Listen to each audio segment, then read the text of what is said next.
par l'Étoile du Haut. L'Étoile du Haut, c'est un centre de périnatalité sociale qui dessert tout le Haut-Saint-François pour les personnes enceintes et les enfants 0-5 ans. Au courant des prochaines semaines, vous allez voir sur notre Facebook des podcasts avec nos stagiaires ergots.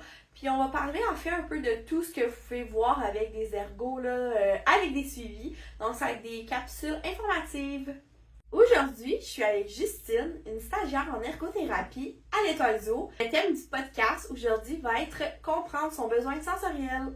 Donc, à travers les activités qu'on fait là, dans notre quotidien, notre cerveau, il traite plein d'informations qui proviennent de l'environnement autour de nous, mais aussi de nos sens. La vision, l'ouïe, l'odorat. Donc, en mangeant, on va capter des informations avec le goût, par exemple.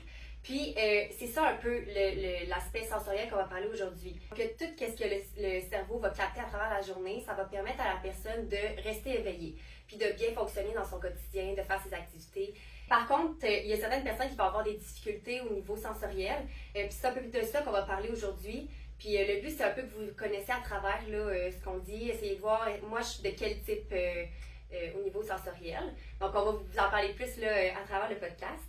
Donc, les difficultés, ça peut toucher plusieurs sens. Donc, ça peut toucher la vue, l'ouïe, l'odorat, le goût et le toucher. Ça peut en toucher 2 sur 5, 1, c'est vraiment là, dépendant de chaque personne. Puis, il y a aussi 2 autres sens qui sont vraiment peu connus, autres que les 5 sens que je viens de vous nommer, qui sont la proprioception et le système vestibulaire. Justine, j'ai entendu dire le mot proprioception. Tu veux-tu un peu nous expliquer c'est quoi?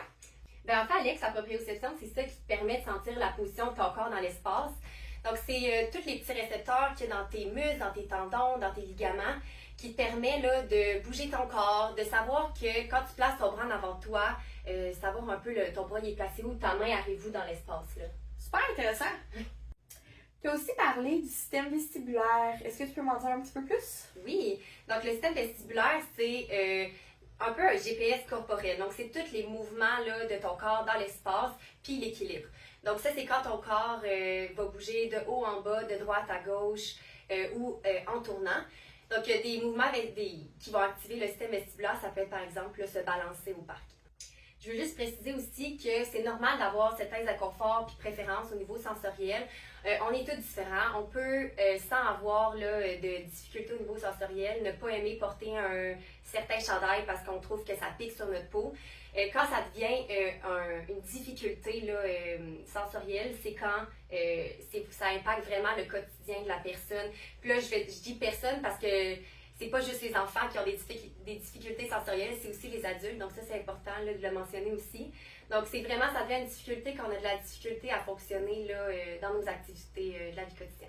Je pense qu'il y a 3 grands types de difficultés sensorielles qu'on peut avoir. Tu pourrais-tu un petit peu nous les expliquer?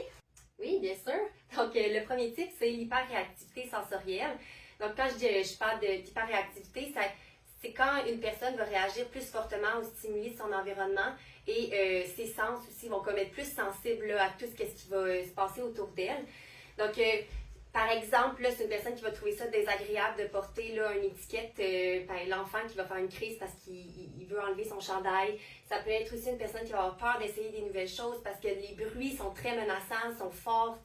Elle, tous ses sens vont être comme un niveau de plus. Là. Donc, ça va être difficile pour elle de sortir de chez elle. Même des fois, la lumière du soleil peut sembler désagréable pour ces personnes-là, étant donné qu'ils ont une sensibilité là, au niveau de la vision.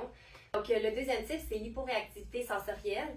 Donc, ça, c'est vraiment l'opposé de l'hyperréactivité. Donc, ça va être des personnes qui vont nécessiter une plus grande exposition aux stimuli pour être en mesure de les remarquer. Donc, ce que je parle ici, c'est que, par exemple, un son que nous, on va très bien entendre, cette personne-là va avoir plus de la difficulté à l'entendre ou la chaleur, elle va plus avoir de la difficulté là, à ressentir la chaleur ou même, ça peut être quelqu'un qui va se faire une blessure, par exemple, puis il va même pas pleurer ou va même pas sembler avoir mal, malgré le fait que ça serait supposé faire mal, là, tomber, s'égratigner le genou. Par exemple, là, je peux donner un exemple de plus aussi, là, un enfant qui entend pas son nom ou qui joue seul, qui préfère être en retrait parce que pour s'activer, il a besoin d'avoir énormément de bruit, énormément de stimulation, mais pour lui, son environnement est trop apaisant, si on peut dire, là, trop calme là, pour qu'il puisse s'activer. J'ai entendu dire stimulus. Est-ce que tu peux un peu plus m'en parler? Oui, bien sûr. Ben, en fait, stimulé, stimulus, c'est le même mot, là. Stimulus, c'est juste au singulier, en fait. OK. C'est vraiment des facteurs externes et internes, là. Donc, quand je parle de facteurs externes, ça peut être un bruit dans l'environnement, la lumière du soleil, quelqu'un qui te parle. Donc, ça va être un facteur externe. Puis interne, ça va être tout ce qui se passe à l'intérieur de toi-même. Donc, ça peut être un mal de ventre, une douleur au bras. C'est vraiment vaste, là. Parfait, c'est super clair. Donc, le troisième type maintenant là, de difficulté sensorielle, ça s'appelle la recherche sensorielle. Donc, la personne qui va avoir ce type de difficulté va toujours rechercher différents stimuli dans son environnement pour maintenir pour rester réveillée, en fait. Par exemple, la personne elle va bouger constamment, elle va être assise sur sa chaise, elle va tourner, elle va sauter, bouger ses pieds, ses jambes. Ça pourrait être faire des bruits de bouche, toujours vouloir courir, agacer les autres. Souvent, ça va être des enfants, là, puis même les adultes aussi, là, mais souvent, on le voit plus chez les enfants qui adorent se balancer, qui adorent sauter, courir, un peu aller dans la bulle de la nuit. Là. Ça va être des petits cocos qu'on va vraiment identifier, là, plus des fois en recherche sensorielle. Puis ce que je veux plus mentionner là, aussi par rapport à ça, c'est que une personne qui va faire de la recherche sensorielle peut aussi être hyper réactif ou hyporéactif au niveau sensoriel.